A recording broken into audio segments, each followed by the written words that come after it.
नमस्कार दोस्तों। आज हम पोस्ट ऑफिस की बहुत ही शानदार स्कीम लेकर आए हैं, सीनियर सिटीजन सेविंग स्कीम।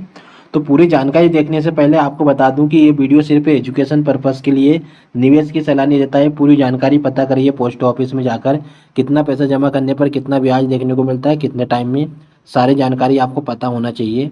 तो अभी तक आपने हमारे चैनल को सब्सक्राइब नहीं किया तो जल्दी से सबसे पहले चैनल को सब्सक्राइब कर लीजिए।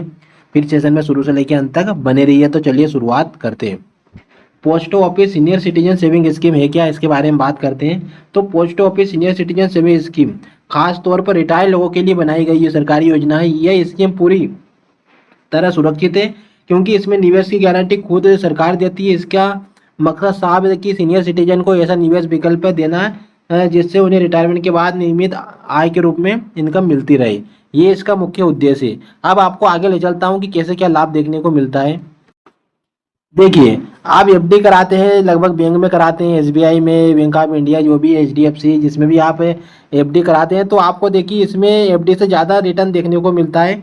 इस समय post office senior citizen saving scheme में 8.2% सालाना ब्याज देखने को मिल रहा है, जो ज़्यादातर बैंक एफडी से ज़्यादा है। खास बात यह है कि ये एक बार अकाउंट खुलवाने के बाद आपकी ब्याज दर पूरी तरह मेच्योरिटी अवधि के लिए लॉक हो जाती है। मतलब अगर आप एक बार पैसा जमा कर देते हैं तो आपको ब्याज के रूप में जो राशि मिलेगी वो मूलधन के साथ जुड़ के मिल जाएगी एक बार में। ये इसको देखने को मिलता है, यानी भविष्य में घटे दरें आपके रिटर्न पर कोई असर नहीं होगा। जैसे भी मार्केट नीचे गिरता है, ब्याज दर कम होती है, इससे कोई फर्क नहीं पड़ता है। जो एक बार आपकी फिक्स हो गई है, जब आपकी एफडी होती है, वही ब्याज दर आखिरी टाइम तक चलती रहती है। अब बात करते हैं कि सिर्फ 1,000 से शुरू कर सकते हैं कि नहीं। बिल्कुल, देखिए इस स्कीम में निवेश की शुरुआत सिर्फ 1,000 रुपये से कर सकते हैं। इतना ही नहीं, सीनियर सिटीजन सेविंग स्कीम में लगाया गया पैसा टैक्स बचाने में भी मदद करता है। आयकर कानून की धारा 80 के तहत सालाना 1.5 लाख रुपये तक की टैक्स में छूट देखने को मिलती है। हालांकि ध्यान रखिए कि मिलने वाला ब्याज इसकी इनकम में जुड़ता है और उस पर टैक्स लगता है। मतलब जो ब्याज जुड़ जाता है मूलधन में तो फिर मूलधन पर लगता है, लेकिन ब्याज के रूप में जो राशि बनती है उस पर नहीं लगता है।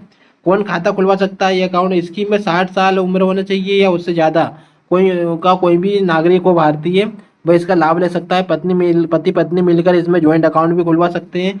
कुछ मामलों में उम्र में छूट दी जाती है, जैसे आपको बता दूं, बीआरएस लेने वाले 55 से 60 साल के बीच डिफेंस से रिटायर कर्मचारी इस उम्र 50 साल की उम्र में भी लाभ ले सकते हैं। अब बात करता हूं कि हर महीने 20,500 रुपए की कमाई कैसे। अगर कोई सीनियर सिटीजन ज्वाइंट अकाउंट के जरिए अधिकतम 30 लाख रुपए निवेश करता है, मतलब अगर आप 30 लाख रुपए जमा करते हैं ज्वाइंट अकाउंट खुलवाकर, तो इससे सालाना जो 8.2% के हिसाब से ब्याज देखने को मिलता है, ये बन जाता है ब्याज आपका 2,46,000 रुपये मिलेगा। ये ब्याज तिमाही आधार पर 61,500 रुपये के रूप में मिलता है। मतलब 3 महीने में 61,500 रुपये मिलता है। तो इसका मतलब है कि अगर आप 3 महीने का दे रखा है तो 1 महीने का निकालूंगा तो 20,500 रुपये के लगभग राशि होगी आपकी 1 महीने का। ये टोटल 3 महीने का है 61,500 रुपये। अगर इसे महीने के हिसाब से देखें तो करीब 20,500 रुपये की रेगुलर इनकम बनती है, जो भी बिना किसी रिस्क के। तो ये चीज़ें देखने को मिल जाती है। बाकी आप पूरी जानकारी वहाँ पर जाकर पता कर सकते हैं। तो अभी तक आपने चैनल को सब्सक्राइब नहीं किया तो जल्दी से कर लीजिए। मिलते हैं फिर अगले सेशन में।